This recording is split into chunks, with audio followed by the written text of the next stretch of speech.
Welcome in, ladies and gentlemen, to another edition of the Bengal Tiger Recruiting Podcast. I am Billy Embody. Thanks for listening. With me is Shea Dixon to recap another busy week of LSU recruiting. No home game, obviously, to go through some of the visitors this past weekend as LSU played at Auburn. There were some prospects, including LSU commit Deron Reed, that made it to Auburn. A couple other prospects LSU's in on that were on the plains to catch LSU's win, which was nice for the Tigers to go ahead and come back and beat the home Tigers in Auburn, impress a little bit more as SEC play goes on.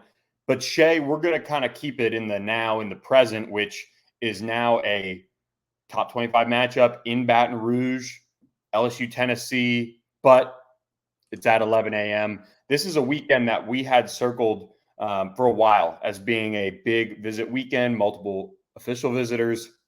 But now LSU's kind of dealt a tough hand with the 11 a.m. start time. Guys can't necessarily take a red eye into Baton Rouge or New Orleans and get there in time for that 11 a.m. kick from across the country. So that really impacts their plans, but they are still having one big official visitor. What did you hear on your end as, they got the game time? Obviously, it was a disappointing part of it all. And how did the staff adjust? Yeah, I mean, this was a bummer for them because the reality is kids can't hop on a flight and, Friday night play a game, Saturday get on a flight, get into New Orleans, get in a rental car, drive over to Baton Rouge all before, not even kickoff. They'd like them to be there an hour before, so you're on the field with them and they get to watch warm ups or 2 hours before and they go down to the Tiger Walk. So to have kids in for 9 a.m. is really tough. So, largely the visitor list got ripped apart, right? And then it became scrambling to say, okay, can you come for the Ole Miss game instead later in the month? Do you come for Bama? Whenever it might be. Do you come after the season? So they're trying to, I mean, they were trying to get all that figured out this week. I will say, Billy, still an okay visitor list. Some notable kids are coming in, but mostly kids who either A, are on a buy. Okay, well, I guess there'd be a few little levels here. One, you're playing on Thursday night, which is what the official visitor is doing. We'll talk about a local game on ESPN Thursday night coming up. Two, you're on a bye. Or three, your team's on fall break right now, or like your school's on fall break. So there are some kids coming from different pockets of the country for those reasons, but the visitor list will be a tenth of what it could be, Billy. And that stings. Like you said, we had heard this staff talk in the summer about we're inviting all the kids in for that Tennessee game. That will be the big game. Tennessee never gets to play here. The stadium will be rocking, and boom, what do you know? It's 11 a.m. Yeah, not easy, but I mean, nothing you can really do about it. Credit to the staff for continuing to chip away at these guys. I feel like, especially in state, they've done a really good job of getting these guys on campus for multiple For games, sure. which is always a good sign. You can kind of continue that momentum. But the big one that's coming in, and it's kind of intriguing recruitment overall, one that has been kind of quiet. He doesn't do many interviews, and we've also seen it kind of take a little bit of different momentum with different schools throughout the recruitment, and that's Tausili Akana coming in this weekend, edge rusher, somebody that kind of is a little bit of a tweener, honestly, if you're asking me. He's about 6'3", 210. He's a top 100 prospect on the On3 consensus. He's from Hawaii originally, plays for Sky Ridge in Utah, though. This is somebody that has already taken an official visit to Texas. The Longhorns had a lot of momentum, and honestly, he could still end up in Austin. But LSU's recruited him for a long time. Brian Polian, especially. Matt House has been involved, and they have a lot of edge rushers on board and ones that they're already recruiting. It'll be interesting to see if Akana got into the class, where he'd fit in, whether that's linebacker or an edge rusher spot. But nonetheless, they're bringing him in for an official visit. That was supposed to be this summer. They ended up pushing it back. And now we'll kind of see how it goes and if LSU does really, turn up the heat for him. Yeah, this is a kid who, like you said, born in Hawaii. Then he had played at Wasatch in Utah as a sophomore, and then he was at Sky Ridge as a junior. He's back at Sky Ridge as a senior. But he's got a sister that plays volleyball, scholarship volleyball at Nebraska. might not seem like a big deal, but anyone who knows anything about volleyball, I don't. I Google all this stuff, but Nebraska sold out every volleyball game, Billy, since 2001, I think it was. So has some athletes, bloodlines in the family. He's a big time prospect. You mentioned kind of a tweener. They're recruiting him as an edge type guy. You mentioned being rated on the On3 consensus as a top 100 guy, a top 15 edge rusher. And Billy, I think people are asking us, well, I'm looking at the commit list and they've got a borderline 5-star edge rusher in Joshua Mickens, top 30 player in the country, another top 50 edge rusher in, in Deshaun Womack, another top 50 edge rusher in Joshua Mickens, another 4-star top 300 edge rusher in Jackson Howard, who was kind of a tight end and moved over and wants to play on the defensive line. Why do they need more edge rushers? I get the sense this staff is just going to continue to recruit as many guys as they think are good football players as they can. Then you see where the dominoes fall because look, you may be 4-1 right now and your class looks great and everything's sitting pretty. You could go on a run, you could end up 6-6 or whatever, and then you lose a couple kids, and all of a sudden you're saying, "Man, I wish we would have recruited everyone across the board as heavily as we were back in the summer months." So I like this approach of just continuing to go after all these guys. And this is official visit number one, Billy. This is or not like of the year, but of the football season. They have not done any official visitors until now. Yeah, and it's a good one. I think, like you said, you got to continue to recruit a lot of these guys and kind of like cover your tail a little bit, just because you never know in recruiting, and we say that a lot. This isn't a guy that they're bringing in because at this point they feel like one of the three guys are going to go elsewhere and they're going to move on. Mickens has been pretty locked in. Jackson Howard's been locked in. Deshaun Womack's been locked in. I also think it's a good depth play. People always say, "Oh, what do they have behind B.J. Ojulari and Ali Gay?" And Savion Jones has come on, of course, but you just don't really know outside of that what you have. Harold Perkins has been in the edge role a little bit, but he's a linebacker. So this is somebody that is going to take an Oklahoma official visit, from what we've heard, later this month, apparently. And then Texas A&M is also in the mix for an official. Who knows? One of these schools out west could be really involved. He was just at Texas. He was at the Texas-Bama game. Yep. I'm really interested to see how this recruitment goes because it seems like it can go a bunch of different ways. He's one that plays it close to the vest. LSU has recruited him for a while. They've had him in Baton Rouge over the summer for an unofficial visit.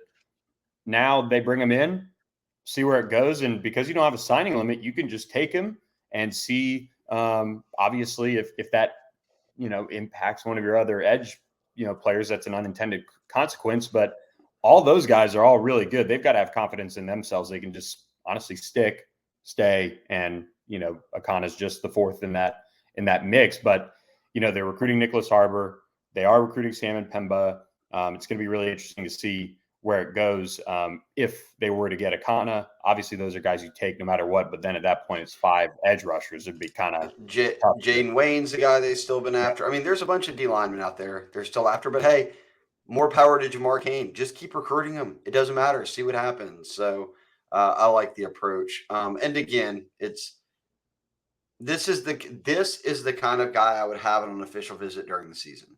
Like, don't bring the number one target on your, like a Toviano. Like, I wouldn't fall in love if he had an official visit during the season because he plays Friday night, then he gets in late, then you have a game, then you're not spending a lot of time with him. Like, save that for after the year. This is the perfect type of, hey, he plays Thursday, he'll fly in Friday, he'll kind of hang around everybody, he'll be there Saturday morning already on campus, and you take it from there. So I like it. I like only having one official this weekend. I think that makes it a bit easier. And then I like that it's a guy like this, kind of a fringe guy that's not make or break to getting him in the class or not from Louisiana, all of that kind of stuff. So, Billy, we let off and we talked about it, kind of got the initial planned visitor list got printed out and then ripped up and thrown on the ground and redone. But 2 guys, one from your neck of the woods, another that you've flown down and covered, that you've kind of followed both their recruitments closely. Jalen Brown and Kyle Parker are actually both set to be here this weekend. Reactions when you hear that? Like, when I heard that, I said, those two alone would be a good visitor list on a weekend. If your visitor list got completely scrapped, getting those two guys alone for me would have done it. Like that's a very nice haul to bring them in. Yeah, and Jaylen Brown took that official visit to Texas A&M earlier this year, but then pretty much tweeted right after it, Baton Rouge, I'll be back soon. Sure enough, coming in for the Tennessee game. I still think he's a guy that's probably going to take another official visit or two. His dad and his family really just want him to enjoy the process of taking official visits, and he's made it back. I think this will be his second LSU game, so you like to see that. He's been pretty locked in and straight up with the staff on other visits, but to get him back in Baton Rouge is a great thing. Obviously, can only help keep him on board, and he's having a really good season in Miami. And then Kyle Parker, who, Lovejoy, he had that incredible game earlier in the season, and Lovejoy's been kind of on a run. I think they've won their last two games by like a lot to very little. So it's kind of been a little bit of a drop off in production from what I've seen, at least. But I was told by one of the staffers at Lovejoy that Alabama has actually reached out about Kyle Parker, get his track times, get his measurables, which was an interesting tidbit. Billy, don't drop that on the pod. They're going to freak out. No, we want them to discuss. But okay, or you want them to be listening to the pod because this is where you can get some, and then come to the board for the full breakdown. Exactly. Now, here's the thing with Kyle Parker. Texas is still in contact. I don't know. I'm not saying Alabama's going to offer, but they inquired about him, and they've already got a couple of good receivers, I believe, committed and all that. So yeah, Bama took all Texas good receivers, so Texas is the one that's hurting. Yeah. So Texas is definitely desperate. I still maintain, and from what checking around and all of that he's pretty locked in with LSU. I mean, it would probably take a real big change for him to not end up in Baton Rouge. Obviously, he's got family ties down here in Louisiana. So Kyle Parker just having a huge year and getting the recognition and the attention from college coaches though that he deserves. That's what you want to see. You don't want to see college coaches completely drop off and say, all right, well, you went to LSU and there's no reason for me to keep recruiting you because you were a fringe guy for me. He's been backing it up on the field this season and getting rewarded for it. Great sign to get him back in Baton Rouge and really like where LSU stands, keeping both those guys. Another one that kind of surprises me, we kind of flip on the opposite end of the spectrum, about as far away from signing as you can go. Jet White, which, first of all name team right away. NIL incoming. Yeah.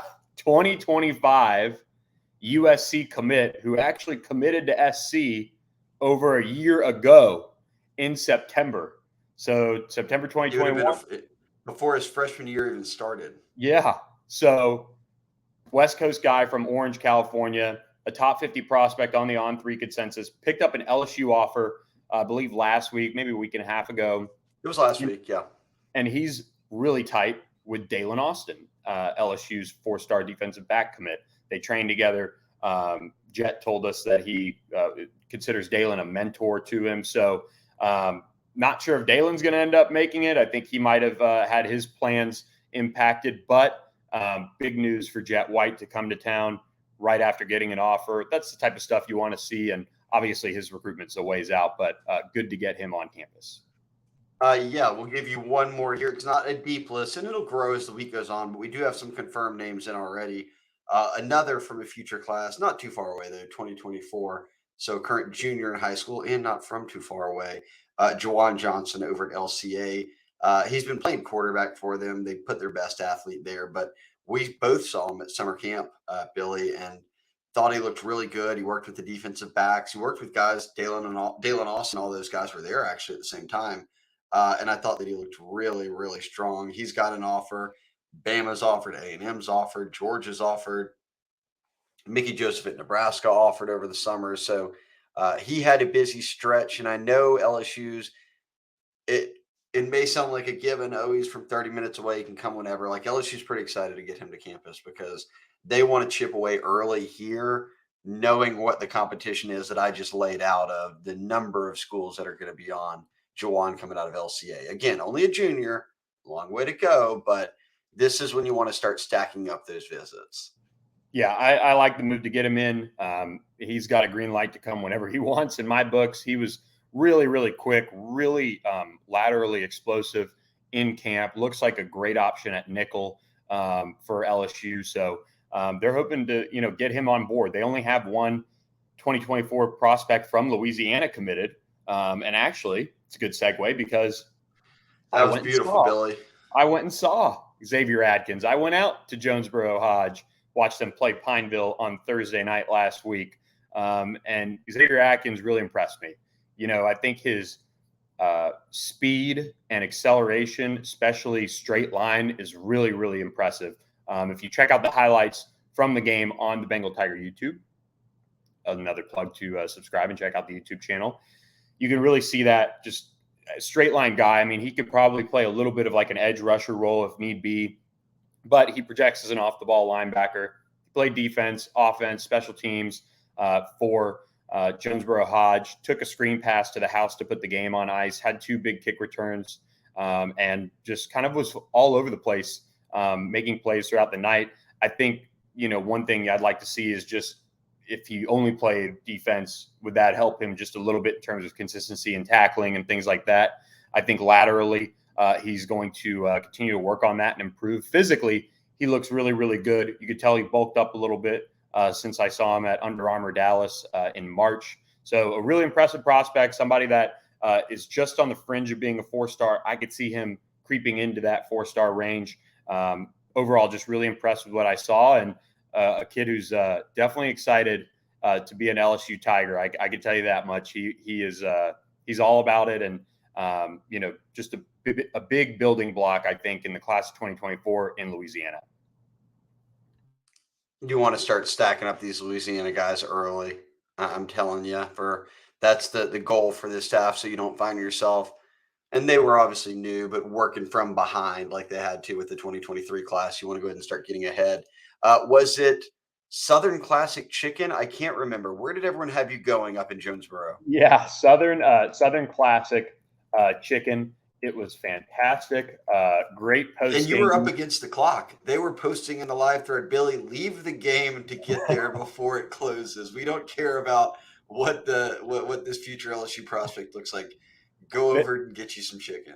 They were. I will say it's funny. I saw McKinney High in Dallas play against Denton Braswell on Friday night, and McKinney has a couple of 2024s that LSU's on. One has an offer, Xavier Filisami, and a couple other guys they're monitoring. But Texas high school football, for those that don't follow it, usually has about a 40-minute halftime, and that's to allow the bands to play. That's longer than college. I mean, double. It was such a stark change of obviously timing, because I think I left the game having interviewed Xavier and Coach Blankenship afterwards, and I was out of the parking lot by about 9:25, and at Southern Classic Chicken at 9:30. It was about 5 minutes down the road. So on the flip side, I was at about 10:45 out of that McKinney. Yeah. I love that you get to do a little border hopping here in between Louisiana and Texas and see the difference, because I can remember Barton Simmons, and we worked with him at 24/7. Obviously, he's no longer in the biz. Well, he is in the biz. He's just on the football college side at Vanderbilt. But it was probably one of the first times he had come down and went to high school football games around Louisiana, and it was so funny. We had taken him to New Orleans. We might have gone by AUG in the car or whatever. And the look on his face, and he was like, I don't even think they've cut the grass like to practice. And I was like, no, bro, who needs to cut the grass? They're out here just balling. Who cares about it? And then I could remember him, even with his evaluations as time went on, he would say things like, kids from California are tapped out. They've already worked out too much. They're playing on the best turf. And he's like, I want a Louisiana kid who, they may or may not have lifts this week. The grass didn't get cut. They worked on some schools in the area. New Orleans can work on their intro into the game out of the tunnel more than they will what's actually going to go on in the game, and still kick your during the game. So I like that you get to experience both, because I'm all about the Louisiana side. I love it. Hey, we're just here to play ball mentality. So I love it too, because I was supposed to be if we recall last week's pod, was supposed to be in Vegas Friday night to see Jeremiah Hughes. And Jeremiah texted me while I was at Xavier Atkins' game and said, Mr. Embody, just letting you know, I'm going to sit at coach is going to have me like take a week off, take a week or two off, rest up for playoffs, make sure I'm good to go, all that. And Gorman's loaded. I mean, they're not going to need him. But first of all, I had to cancel all the flights and everything going out to Vegas on Friday. Then secondly, I had to find a game to go to on Friday.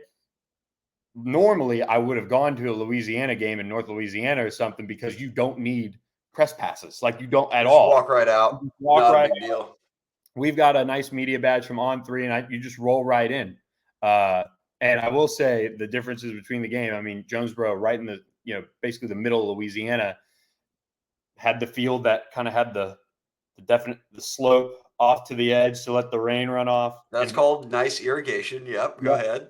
And then Friday night was McKinney's game, which is in I think it was like a $35 million stadium that probably seats 20,000. And all those boys are tapped out. Yeah.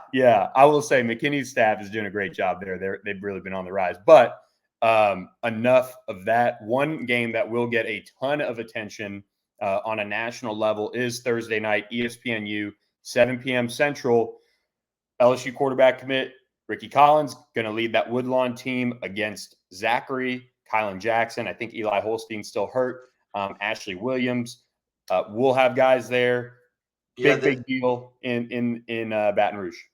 So obviously, after Arch Manning, the top two quarterbacks in the state are Ricky, who's committed to LSU, and Eli, who's committed to Bama.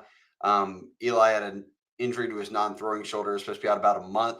There's some buzz around town that he's obviously trying to get back for Thursday night.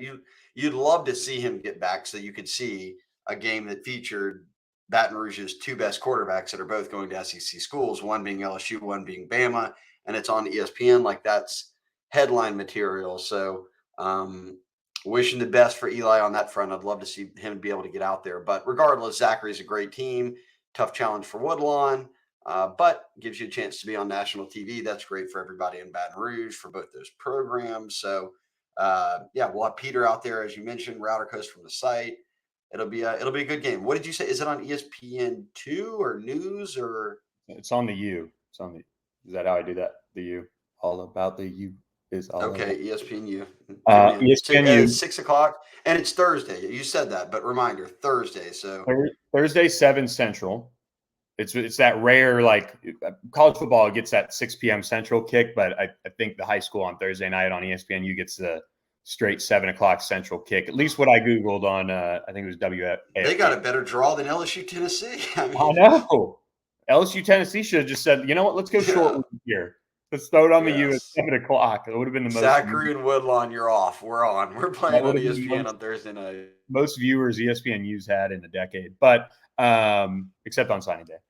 Then Peter's also going to be out seeing Rummel, John Curtis as well. So shout out Peter. He's been grinding, getting you guys a ton of highlights and content on LSU commits targets in Louisiana, especially in South Louisiana. And yeah, guys, so that's about it. That was a good one. We rolled through that. I mean, who needs, to recap a home visitor slate from a week ago? Yeah, true. I like the road games. We just move right ahead. It's a nice break for us in a way. It is. Freshens up the pod. No new commits since we last did a pod. The new On3 consensus rankings came out today. They're still ranked number 6. So we didn't miss anything in terms of updates there for y'all. Status quo. Number 6 class in the country, 22 commits. And you mentioned earlier, for those that heard him say it and don't understand, you can sign as many people as you want right now. It's remember when you could only sign 25 and that was a cap. Then they added transfers. Well, then it was you can replace up to 7 guys with transfers. Now you can just sign as many as you want, but when you start the season, you have to be under 85 scholarship players. So basically, it leaves it up to every school to sort of do the math after the season on who left the team, who's coming back, who you're bringing in, and then kind of what you can do in the portal from there. Correct. All right. For Shea Dixon, I'm Billy Embody. Please subscribe to thebengaltiger.com. $1 for a year. Still rolling on. Had people jump on board. It's time to let's ramp that up again. Got to pump those numbers up. Excited for obviously the Tennessee game. You got Ole Miss. You got quite the run, for LSU home games. So a lot of recruits, a lot of visitor reactions. Definitely jump on board. So $1 for a year. Take advantage of it. Spread the word. Tell your friends. Do all those things. We appreciate all you guys who have subscribed and also have supported the YouTube channel and all of our podcast pages as well. So with that, we're going to close this one out. For Shea Dixon, I'm Billy Embody. Thanks for listening, and we'll catch you next week on another edition of the Bengal Tiger Recruiting Podcast.